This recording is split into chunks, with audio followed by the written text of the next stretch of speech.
you. Thanks, and thank you, Mr. Chair. Now yield back. Mr. Latta.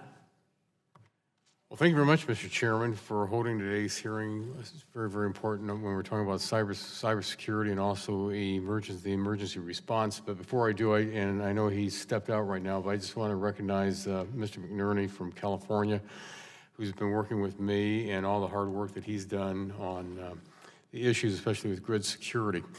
Mr. Undersecretary and Ms. Hoffman, thank you very much for being with us today, because again, this is a very, very important topic that we're dealing with today.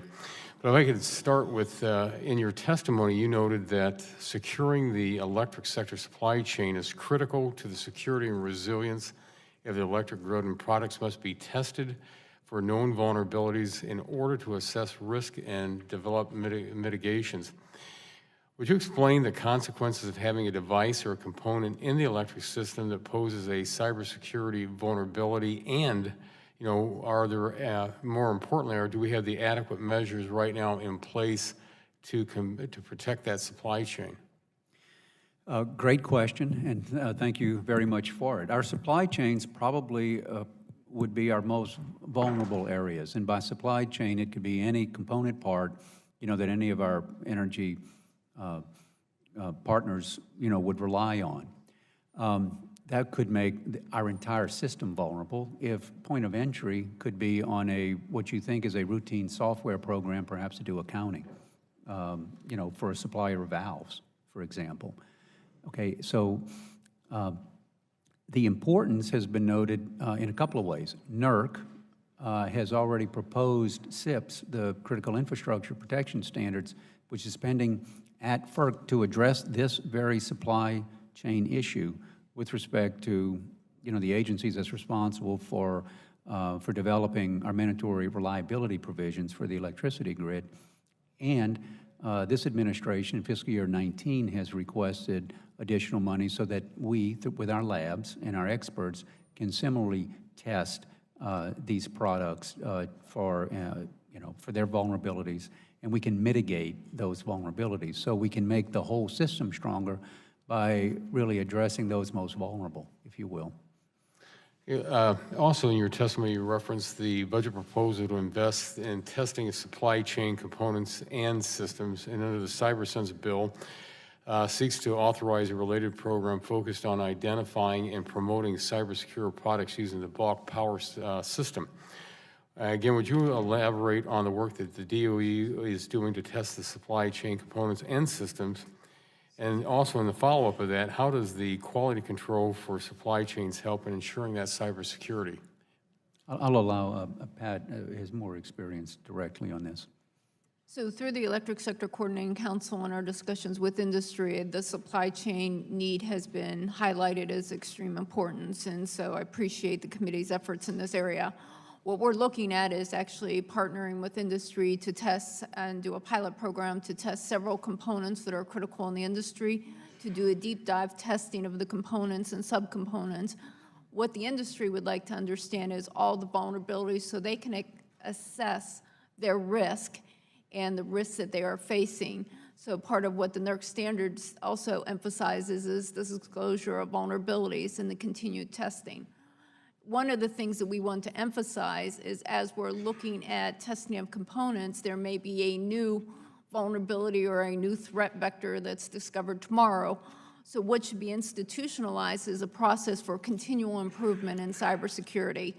As we've talked about the definition of cybersecurity being secure information technology, secure firmware, software, the information side of the industry, we really need to continually test products, continually improve products, just like we would do from a manufacturing point of view. So that philosophy of continual improvement is absolutely critical. And testing with the national laboratories can help identify some of the vulnerabilities and continue to advance the improvement of products. When you're out testing the products and getting that, how do you get that information out to the industry? Because just like on this past Friday, I spoke at one of my electric co-ops in my district. I have the largest number of co-ops in the state of Ohio, and not too far in the past from that, I also spoke at another one.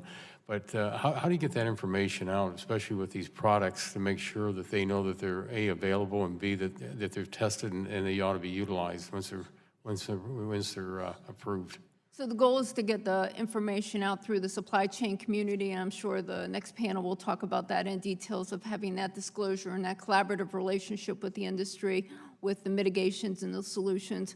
But the other area is through our national laboratories and through, say, the ISAC program to continue to really identify some of the vulnerabilities, but get it out to industry and all the components and all the sectors in the industry. Yeah, well, thank you very much, and I yield back.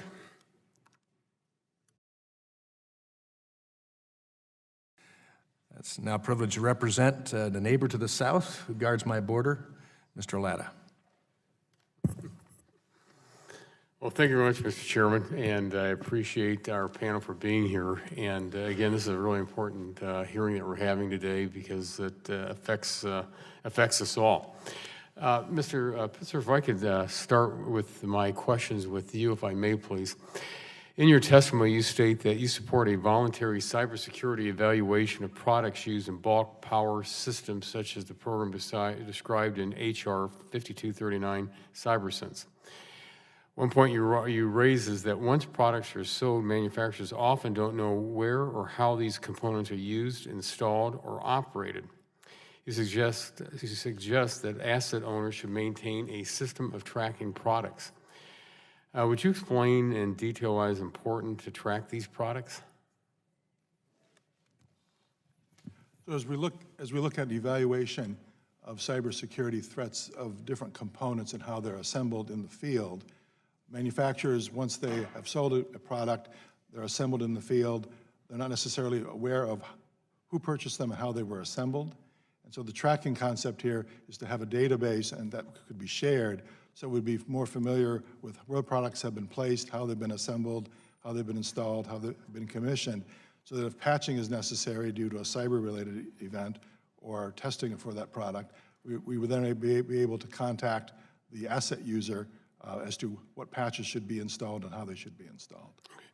Let me follow up when you're talking about, especially with the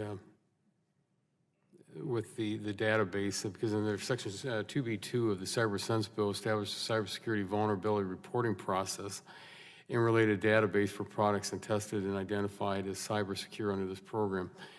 Would this help address the need for a system for tracking those products by having that, as you just mentioned? I think a database would be very helpful in terms of addressing that need, yes. Okay, thank you. Mr. Aronson, if I could ask you, and I think you mentioned about in your testimony about when you're out with co-ops, and I know I just was at two of my co-ops. I represent the largest number of co-ops in the district in the state of Ohio. But if I could ask this question, as the new technologies are becoming increasingly interconnected within our electric grid, new vulnerabilities are emerging across the system, including at the distribution level. Currently, the physical or cybersecurity of the bulk power system or the interstate is addressed through the critical infrastructure protection standards issued by NERC. But the distribution system intrastate is outside the jurisdiction of the mandatory NERC standards. And the question is, are there implications for this perceived gap in oversight and protection of the cybersecurity of the distribution portion of the nation's electric grid? So a couple of things to respond to there. As I mentioned in my testimony, we operate one big machine, right, with thousands of owners and operators from really large investor-owned electric companies that EEI represents to co-ops and municipal systems of varying sizes. And so, as you know, the ESCC incorporates all of those, and we work very closely. I know both APPA and NRECA provided a written testimony or a written statement for the record, so I'd refer to that. With respect to gaps, and I'd call them perceived gaps, just because distribution level components are not subject to the federal SIP standards does not mean that there is not security happening at that level. That said, we do think that anything we can do with respect to components that make up that part of the grid, the intrastate, the distribution level, is going to be an important approach to continuing to advance security for all of us. The other thing I would say about distribution security is we need to prioritize. In security, we defend, you protect diamonds like diamonds and pencils like pencils. And to be sure, there are diamonds at the distribution level that we need to be aware of. There are components that are crown jewels at the distribution level that we need to be securing. And so approaches like CyberSense may allow us to do that. And some of the things that Secretary Menzies and Assistant Secretary Hoffman were discussing with respect to really looking closely at those components and drilling down on the most critical, because if you have 100 priorities, you have no priorities. But really finding those most critical components and beating the heck out of them so that we can understand if there are any vulnerabilities in them, again, will make us all more secure. Well, thank you very much, Mr. Chairman. My time is about to expire, and I yield back. Thank the gentleman. Now I'm privileged to